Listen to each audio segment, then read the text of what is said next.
Okay, welcome to Ask John. I'm glad you are joining us today.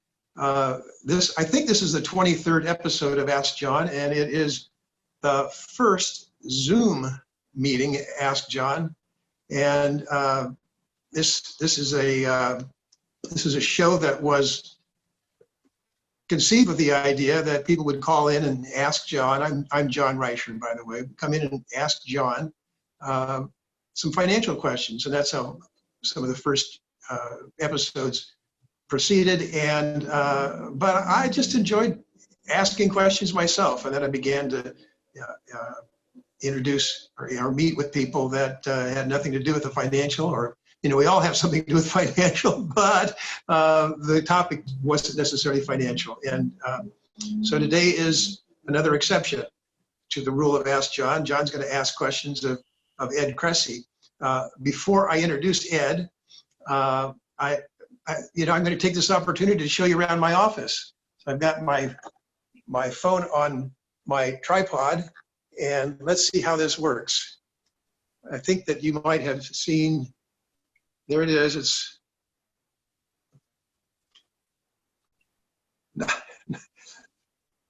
not a big deal. And here I am, I'm located. Let's see, can you see that?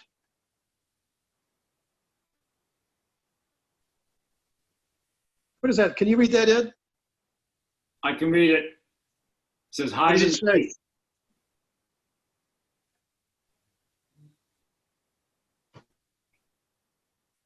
What do you see now? I see a horse.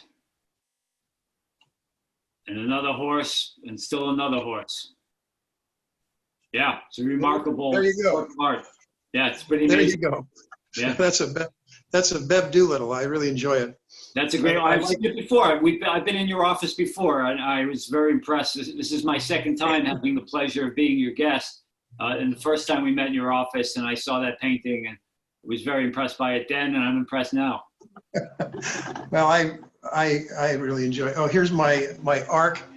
That was a gift, and I give my clients. Sometimes I give clients an arc. Not this particular one, but another one, and it's a representative of, let's see, it represents shelter from the financial storms to come.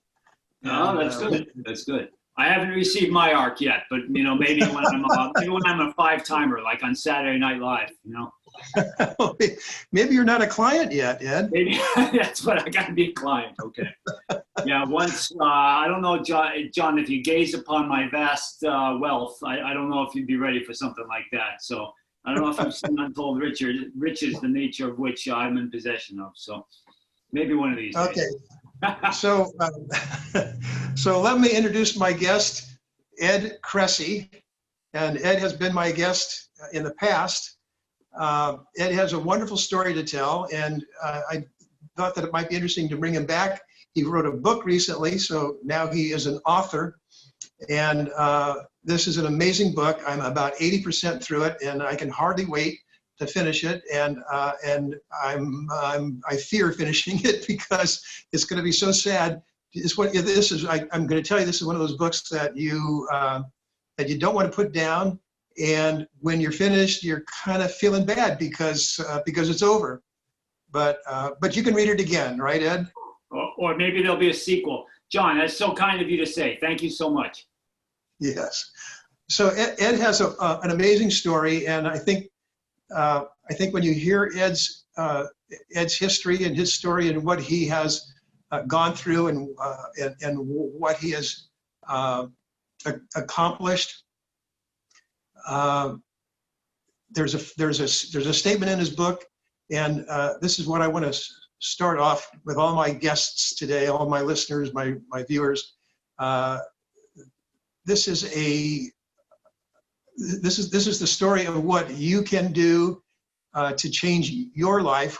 In whatever way you're unhappy with your life, you can change your life. If Ed can do what he's done, gone through what he's done, I'm telling you, you don't have any problems, and you have nothing to fear. And we're going to get on to this topic of fear a little later on. So Ed, tell me a little bit about well, maybe tell me why you were compelled to write a book.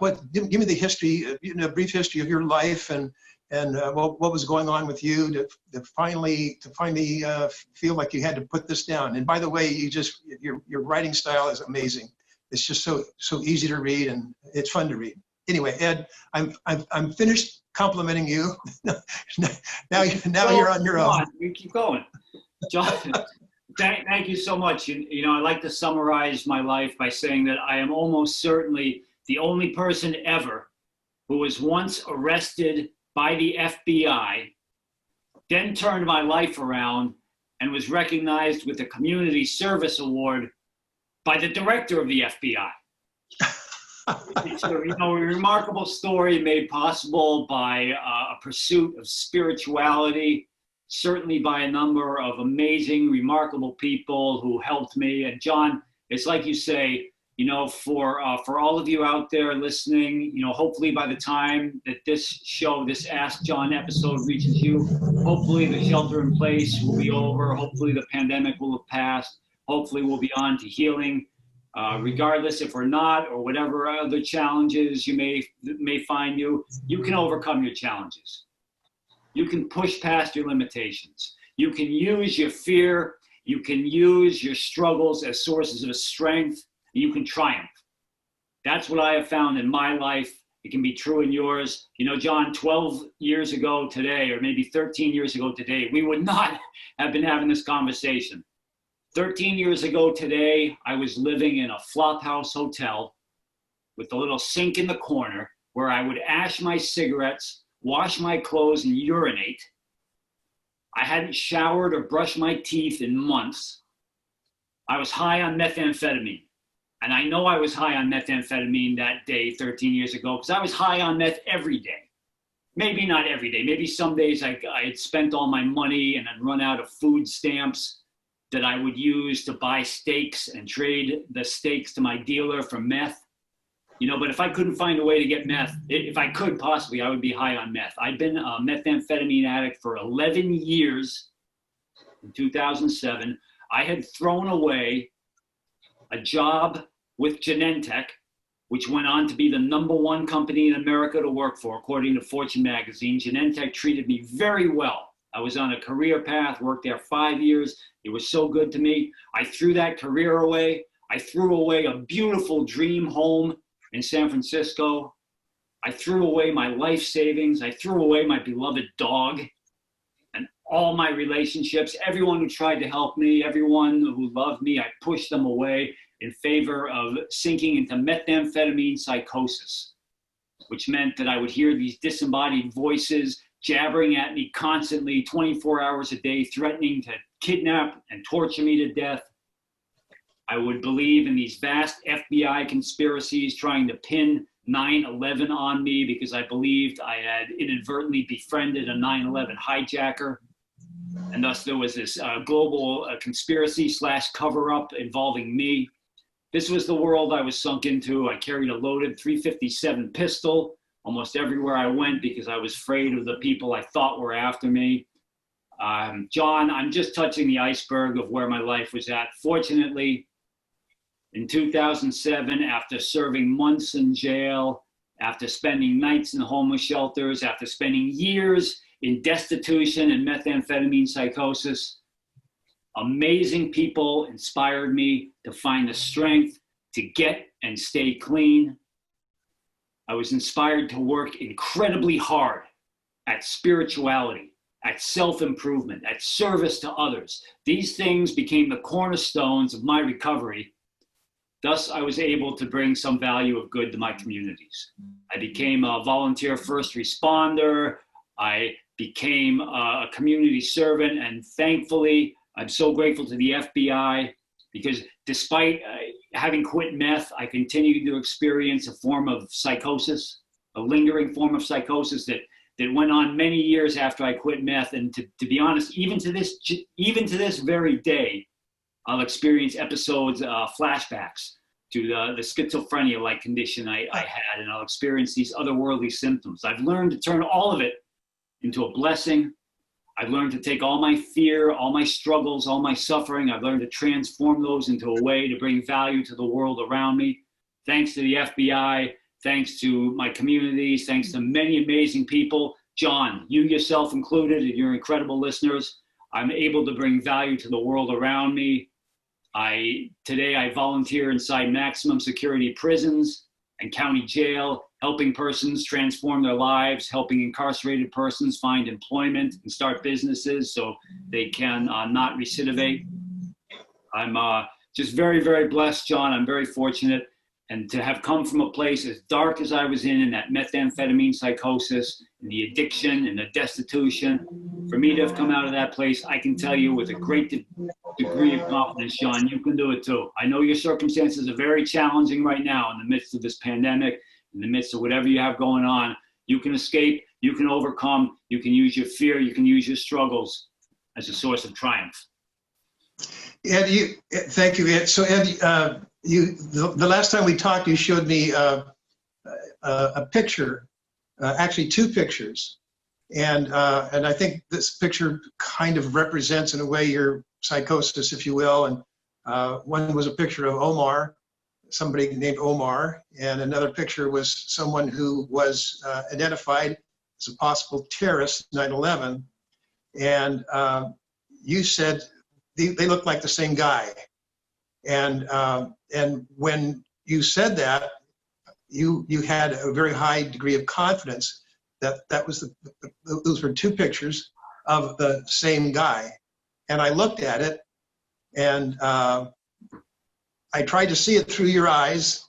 I couldn't, my friend. They looked, they're generally the same, then maybe the same nationality, maybe the same age, but I would never put the two together. But in your and I think there's something going on that you have a certainty about things, and that you also know is incorrect, and it's well, these Boolean operators, and they are so real to you, and I get that, but I didn't. It was hard for me to understand. Maybe you can talk a little bit about the Boolean operators in a moment, but this guy Omar and the terrorist, that was a really good way for me to grasp your certainty about something that so clearly to me is very, very unlikely. Talk a little bit about that.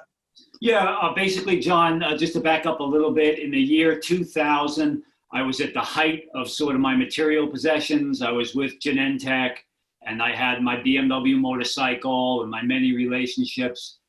At the same time, in the year 2000, I was also binge using methamphetamine every weekend. At the same time, all that was going on, I had a hobby, which was kickboxing. I used to do a lot of kickboxing. I had the opportunity to go to Thailand to train in kickboxing, where the sport originated, with some of the professionals there. I wasn't a professional myself, but I got to train with some of the professionals. I met the man who we'll call Omar. This is the man to whom you're referring. Omar, when I was in Bangkok, Thailand, he was my roommate at this kickboxing camp. Just a nice guy, a nice man of Middle Eastern descent, a Muslim guy. He was from France, just a nice dude, and we got to know each other a little bit. What happened after that was I returned to San Francisco. I went from using methamphetamine every weekend to using it every day. That job with Genentech went away. I threw it away. My kickboxing hobby, I threw that away. As I began to sink into that methamphetamine psychosis and hear the disembodied voices and see the helicopters following me and pictures of myself in newspapers and magazines, as all that started to happen, I was gripped with the belief that that guy Omar had been a 9/11 hijacker. And like you say, John, you can look at the pictures of my friend Omar and the hijacker, and yeah, I think we'll be able to. Let me interrupt just for a moment. I think we'll be able to put those pictures up here. So when we edit this, so we could. Yeah. Yeah, you won't be able to put the picture of Omar up because out of respect to his privacy, I don't like to show his picture. Yeah, because he's I mean, by all accounts, he's just some normal guy. I don't know that he wants his picture up there next to. Yeah, no, I get it. Yeah.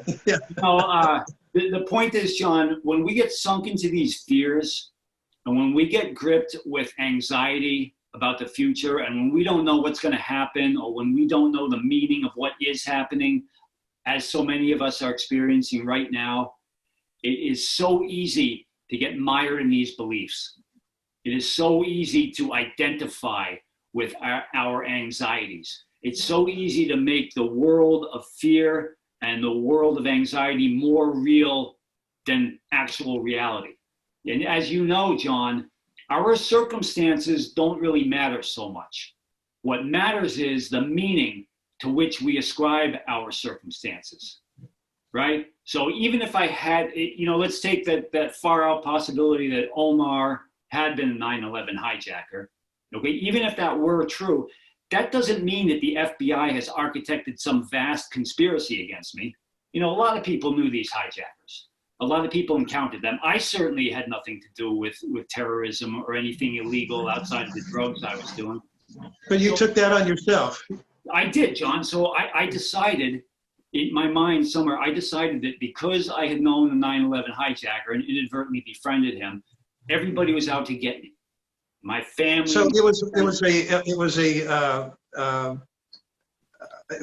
kind of like a double fake. First of all, it wasn't Omar, and even if it wasn't Omar, that didn't mean that the FBI was out to get you. Exactly.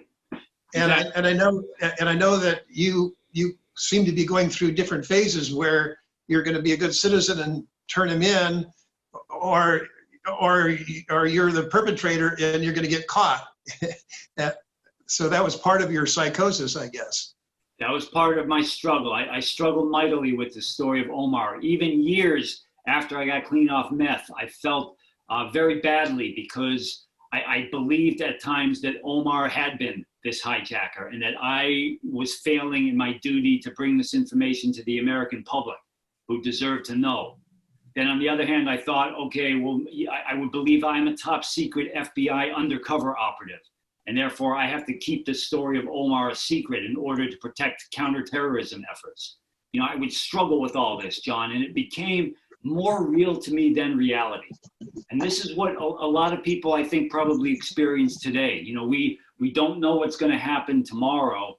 So we unfortunately go down that path of ascribing a dark meaning to it, or a fearful meaning. And when we don't know what's going to happen, we can just as easily assign a positive outcome as a negative outcome. I made the mistake for many, many years of assigning that negative outcome. It set me back. It hurt me personally, but what's even worse is it limited my ability to bring value to the world around me. When I was sunk in this anxiety, when I was sunk in the fear, when I was sunk in the doubt and the paranoia, although I was bringing some good to the world around me, I held myself back from bringing my truest, best self to the world.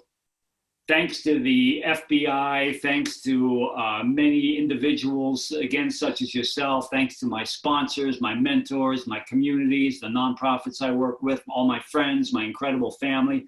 Thanks to all these people, I'm able to overcome that and hopefully bring some value to the world around me. Yes, and this is wonderful. And the truth is that we all suffer from that same malady, if you will. This idea of fear. I know that I'll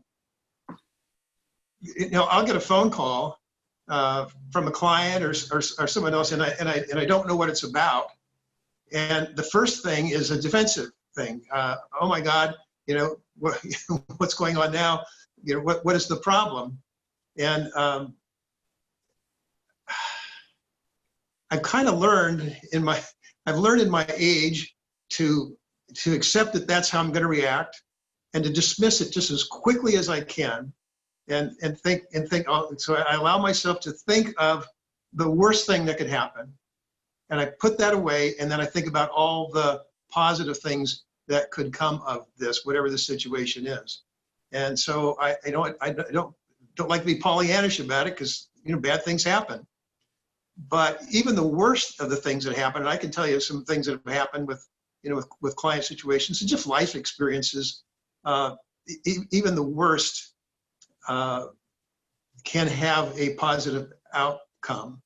And we just have to look at, it is so important to look at that, to put the fear aside and to move along and go look for whatever good could come of whatever situation you're in. Exactly. Like Napoleon Hill, I'm going to probably butcher what he wrote a little bit, but Napoleon Hill said something like, even in the worst circumstances are the seeds of something of greater or equal value. So, John, I used to believe that people were following me, bent on kidnapping me, hitting me in the head, throwing me into the trunk of some car, loading me onto an airplane on some deserted airstrip, flying me off to an underground dungeon where people would stick needles into my eyes to prevent me from escaping, and that I would live the rest of my decades being tortured to death slowly. This was my reality. This was the fear I allowed myself to sink into. Did you ever have any experience remotely like that, where you were accosted in any way? In my mind, yes, because John. Well, no, I mean, in actuality, no. In actuality, no. And that's you hit the nail right on the head, John. I would see things that were of an ambiguous nature, and I would assign them meanings that were highly negative. When in fact, so John, let's say the CIA was following me. Let's just put that out there. In my wild delusional fantasies, I thought the CIA, even if that were true, it was up to me to decide, whether they were out to get me or whether, the CIA, if I was going to live a fantasy life, I might as well live a fantasy life that the CIA has recruited me as a top secret operative to help further the cause of democracy and freedom. I could have just as easily chose that path, but I chose the dark path. I chose the path of negativity. I chose the path of fear and anger. I could have just as easily chosen the path of love and optimism. Now, it goes, part of it is human nature and human psychology, because as it's been explained to me, in our prehistoric times, if we were sitting outside our cave and there was a beautiful sunset and we missed the sunset, that's okay. There will be another sunset tomorrow. But in our prehistoric times, if we're sitting outside our cave and we missed a saber-toothed tiger, then we have a serious problem. So as human beings, we're sort of hardwired to look for the negativity, to look for the fear, to look for what could be wrong, to look for the danger. That's programmed into us because our ancestors who passed along their genes passed that along. Still, we can overcome that. We need to learn to wait in patience, wait patiently. Or find a form of spirituality. Find something not of a material nature that we can grasp onto, whether it's God or whether it's Jesus or Buddha or Hinduism, or whether it's gratitude or being of service to others, anything of a non-material nature that we can grasp onto as a means to see that light and stay away from that dark path. Then we can use fear to our extreme advantage. We can look back on the fear in our lives. We can look back on overcoming our challenges and triumphing over our struggles. It's like lifting weights. We've lifted weights, and you lift more than you can. You get a little too much weight, or a little bit more weight than you can handle, but that's what makes you stronger. And our lives are like that. When we overcome the fear and the negativity and the struggles, we can look back and see, this is what gives us the strength that we have today. And we, even in these very challenging times, we have the opportunity to choose our path, to control our thoughts. It's hard work. Believe me, it's very hard work. But we can choose a path of controlling our thoughts, of pursuing spirituality, of self-improvement, of service to others. And despite these challenging times, we can triumph. And we will. And we will. Tell me about the Boolean operators. First of all, what's the reality of that term, Boolean operators? Boolean operators, so when you do a search in your search engine, when you go into Google or something, and you write, ask John and finance, right? If you were going to do a search, if you're looking for to how to look up your business, you would write Ask John, the word and you would put and in capital letters. And that and, the word and is called a Boolean operator. And it's basically, it has to do with true or false. So when Google— It could be, or you could replace it with or, and then it would have a different. Yes, yeah, exactly. Yeah. You could also replace it with the word not, N-O-T. So words like and, or, not, true or false. Greater than, less than, equal to. Yeah. Okay. Those are the Boolean operators. Okay. Yes. And basically what they do is they help us search. They help us search more effectively. So what happened with me is in the year 2003, I began hearing disembodied voices. And they sounded like celebrities. They sounded like my family. They sounded like the director of the FBI. John, these voices I heard, they were as real as your voice now, if not more so. I mean, these voices were very, very real to me. So I named them the Boolean Operators, or they named themselves the Boolean Operators. And there's a whole story about it. You know, the Booleans are actors, and the operators are storytellers or playwrights. And believe me, John, I could go on for far longer than your audience wants to listen to this. But let's just say for years and years, I was immersed in the world of these disembodied voices that I called the Boolean Operators. And they were real. They were real. These were not just voices. These were real. They were more real than you, John. They were. Now, right now, I'm just an image to you. Right now, I'm just an image, and I'm 3,000 miles away. So, so they were right there with you. Yeah, they were my whole life. And, you know, for a long time, I chose to see them as these hateful, negative things and just wanted nothing more for them to go away. After a while, when I got clean off meth, they didn't go away. They didn't go away because I'd smoked so much meth and I used so many drugs for so long that what most people would call psychosis was there probably to stay. And, you know, even to this day, the Boolean operators are part of my life. They're still there. Oh, yeah, even today. But, you know, John, they can't hurt me. They can't hurt me. The only, you know, and they can only hurt me insofar as I choose to see them as a threat. And it seems like in reading your book, in some cases they were very beneficial. They were trying to help you. They got to be my best friends. They got to be my spouse. You can see in the book, and it's kind of a joke, but in reality, on Thanksgiving Day, and they were jealous. they were jealous. Yeah. They're jealous, but they're okay, you know. And John, the point is, you can hear, you know, a person like me can hear disembodied voices. A person like me can, even to this day, fall prey to beliefs that there is some, you know, CIA something going on there. A person like me can have these things go on, but still bring value to my communities. I still to this day volunteer inside maximum security prisons, like we were discussing. I still, I've published articles in the Washington Post, one of the most highly regarded sources of journalism in the world for, I think, over 100 years. You know, I'm still given opportunities to be of service. I can still bring a great deal of value to the world.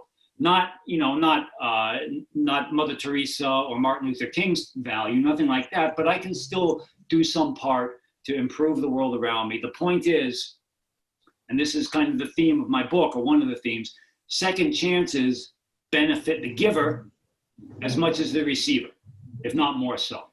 The second chances that society gave me, they helped me, yes, but they also help society because I'm going and I'm giving back to my communities. It's not true in every case, but John, when we take a hard look at second chances, when we look at the persons who are afforded a chance to turn their lives around, when they're given a hand up, when people are given the same opportunities that I've been given, or even not as great as the opportunities, I was given a lot of opportunities, many of us go on to contribute to society. Many people do as much as me, if not far more. And many people have overcome challenges that look like what I've been through to be kind of a walk in the park or you know, a piece of cake. So John, when we give second chances to persons who've been incarcerated, when we give second chances to persons who've struggled through homelessness or who have made mistakes in life, we help those people, but we also help ourselves. So you've mentioned a couple of times service to others, and that brings back the the motto of Rotary, and my Rotary friends that are listening, I'm certainly have grabbed onto that. Our motto is service above self, and we do a lot of things in Rotary to help others. I recall having a conversation with you about what can we do if I could just, I don't know how far back we'd have to go, like 6 or 7 or 8 years, and you in the depths of your depravity. If I was a good friend, family member, or just somebody who wanted to help you, what could I have done? What could I do? What could we do today for someone in similar circumstances? Well, the easiest and one of the best things is to pray. Is to pray and send good thoughts. Thoughts have power. Thoughts are energy. Thoughts definitely have the power to harm, but thoughts also have the power to heal. You can pray. You can think positively for people. That does a lot. You can do that right now, right from where you're watching. All it takes is the effort of directing your thinking, which can be a lot of effort sometimes, but you can do that right now. As far as people are often asking me what's a more practical way to help others, the people who helped me the most were people whom I wanted to be like.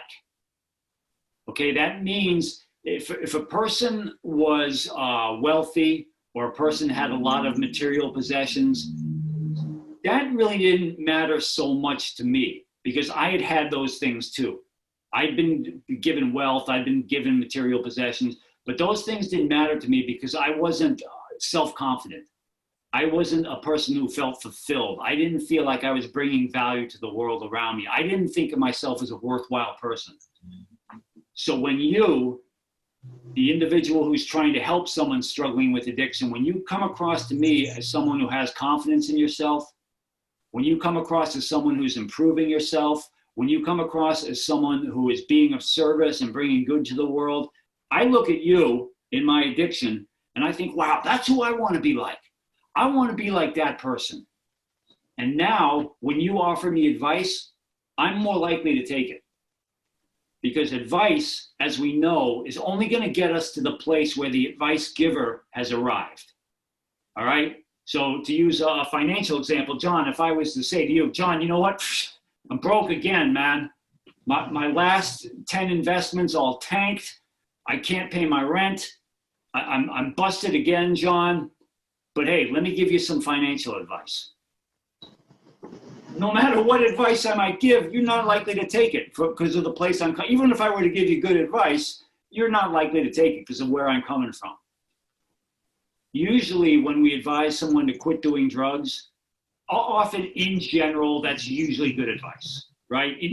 By and large, it's good advice. But if I'm coming from a place where I'm deeply unhappy, I got all these problems, oh man, I can't deal with anything. I'm stressed out.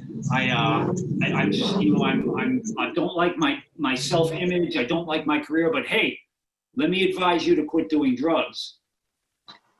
It's very similar to that financial advice, right? So you talked about people in, I guess it's in, was it AA or whatever it was, that you had a sponsor, and I think the sponsor did you some good, but he had his own issues. And how does that work out when you? That must be very discouraging when you're putting so much faith in someone else. And well, let me ask a different kind of question. How should we be putting faith in others, or should we be putting our faith in God? That's up to each individual to decide. I'm certainly in no position to instruct anyone as to whether to have faith or not. For me, that faith in God, that always comes first. However, it was individuals that got me to that point of having faith in God. You know, a good story is you had a sponsor that was having his own. Of course, when you go to AA, I assume that it's everyone's in the same boat, right? And then they say you don't go into AA on the wings. You don't fly in on the wings of victory. Not so I get it. So what? So your sponsor is going to be someone who's suffering from the same malady that you're suffering from. And so then what?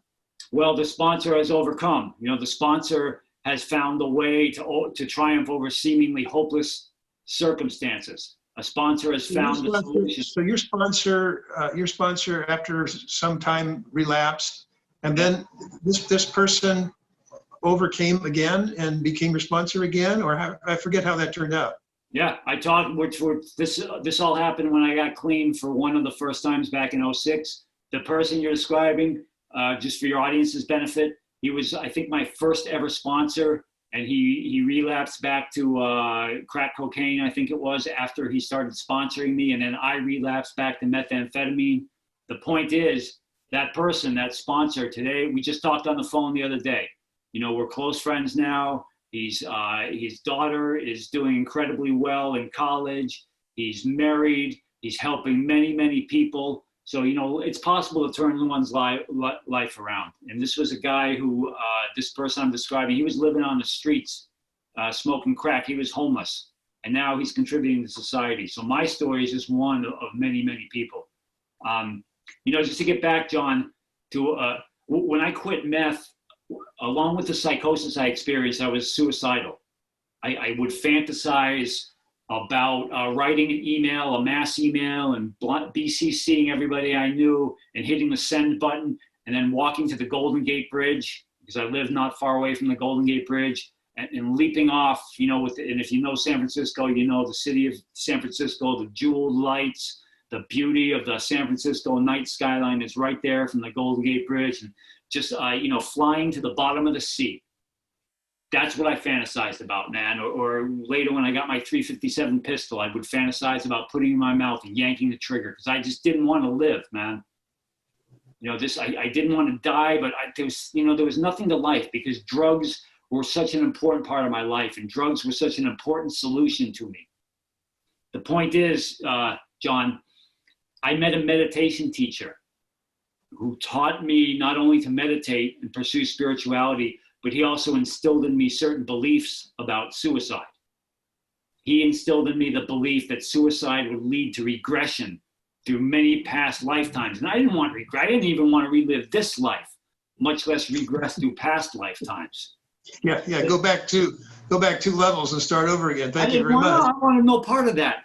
So the point is, although although it's the spirituality is the number one thing in my life now, God is the number one thing in my life. You know, whatever the term you want to use for God is, for me, that spiritual presence is number one. It was that meditation teacher who instilled in me the belief to pursue that spirituality, to not leap off the Golden Gate Bridge, to not yank the trigger of that .357 pistol. And it was individuals that led me, and not just my meditation teacher, many, many others too. But when you ask, is it more important to think about humans or the spiritual? For me, it's the spiritual, but I never would have gotten to that place of spirituality had it not been for the human beings who played such a beautiful, wonderful, important part in my life. You're absolutely inspiring. I want you to tell us how, this book had to be very cathartic for you, I'm guessing, and it probably I'm as much as others will benefit from it. I imagine that you certainly have benefited from it yourself. But what I was interested to know is that you always wanted to be an author. When did you first know that you wanted to be a writer?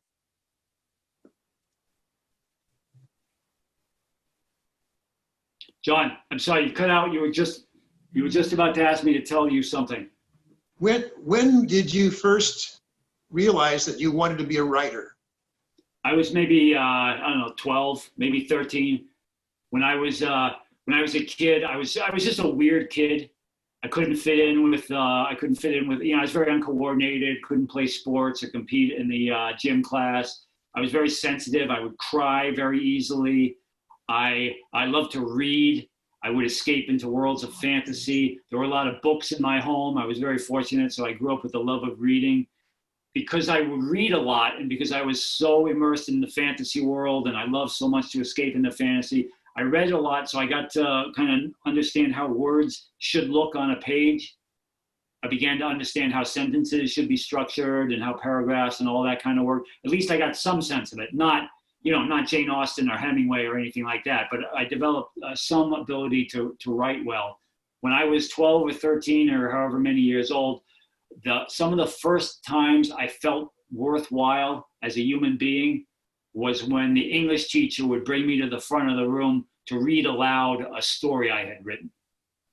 And then, I remember the bullies who would punch me on the playground would sometimes clap me on the shoulder after that English class and tell me they liked my story.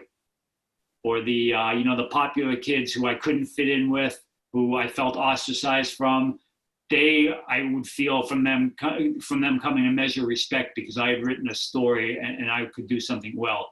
Writing was one of the first things I felt good at. Unfortunately, when I was 14, or soon afterwards, came another way to feel like I was good at something: drinking. I got drunk for the first time when I was 14 years old. And although my dream had always been to be a writer, that took discipline. That took perseverance. That took self-confidence. That took applying myself towards a goal and towards a dream. Whereas drinking, boom, that's instant, man. That's straight from the bottle. Now all of a sudden I feel like a worthwhile person. I can put my arm around the young woman who I was too afraid to talk to when I wasn't drunk. I could tell jokes that people would laugh with instead of laugh at. Drinking gave me that feeling that I was somebody, man. Drinking made me feel like, I can interact with people around me. And from there, I got very quickly 16 years old, heavy drinking turned into heavy drug using. Very soon, 17, 18, I was really heavily into drugs. And that lasted for about 20 years. And the point is, I never really liked getting high. Well, what I should say is I never really liked being high, because I would get so high that I couldn't interact. I would push myself past the point of being able to interact with people. I would get paranoid or so self-conscious when I was so high on marijuana or cocaine. But I loved being that person who knew how to get high. I loved being the person who knew the phone call to make, who knew the code words to use, who knew the paraphernalia, how to utilize the paraphernalia. That made me feel like somebody. And drugs were never really means to get high. It's kind of interesting. One of the things that I was hearing you say a while ago is the connection with others, the acceptance and so forth. You have the drink, you're connected. But it occurs to me that later on, most of your high was in solitude. That's exactly right. Yeah, John, because that fantasy world, when I was a kid and I used to be in that fantasy world in my head, when I look back, I was always making that reality. So, when it was a twisted, terrible form of reality, but I would do so much cocaine that I would believe the police helicopters were landing on the roof and the SWAT team was rappelling down the side of the building to crash through the window and drag me away. I would peer out the window through the blinds and see the car lights flashing on and off, sending coded messages to the paratroopers that were hiding in the bushes. This is what I would always get to. Every cocaine binge, I would get there because it was just a way of immersing myself in this false reality. It was a way of bringing myself back to that kid who... Well, what strikes me, Ed, is in reading that, how much it was torture for you that you went down this path that was unproductive, but gave you some kind of pleasure or some kind of release or some kind of distance from from the reality that you didn't like. And at the same time, you were also denying yourself the pleasure of the writing that you really wanted to do. It's so wonderful that you so it's like, okay, so that's all right. So you gave that up. Well, this is okay. So you're back to writing, which is another escape, I'm sure, and it's a good, healthy escape.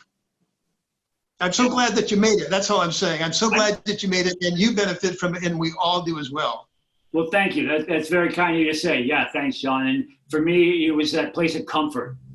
Comfort does not equal happiness. So I was comfortable in that cocaine addiction, peering through the blinds, listening for the helicopters. I knew that place. And for people today who are forced to shelter in place or forced to social distance, you know, one of the dangers is we get to that place of comfort. We understand our fear. We know our anxiety. We live in it, and we know we can survive another day being mired in that fear. So we get comfortable. And the human mind is, or the human brain is programmed for survival, not for happiness. So I could survive from day to day in that place of paranoia, in that place of addiction. Whereas to become a writer, to pursue my dream, I had no idea whether I could survive that. You know, I was afraid of failing at being a writer, but I was probably even more afraid of being successful.